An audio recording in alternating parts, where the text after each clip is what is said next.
Nanay ka din ba katulad ko? Malaki ang pagkakaiba ng nanay sa tatay. Alam niyo ba kung bakit? Ang tatay magtatrabaho lang yan at may maibigay na sweldo sa nanay. Responsableng tatay na siya. Pagsabihan lang ang anak, sapat na. Pero ang nanay, nanay yan.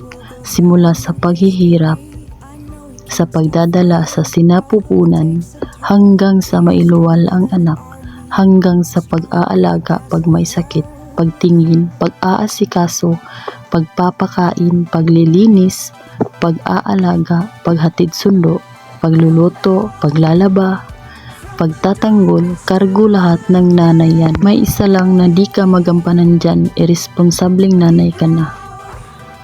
Ang tatay kapag nagbigay na ng pera sa nanay, kadalasan nanay na rin ang namumroblema kapag kinulang. Kapag nanay nagkasakit, pipilitin pa rin kumilos, magampanan lang ang pagiging nanay. Kaya huwag mong sabihin na wala kaming trabaho. Dahil nasa bahay lang kami.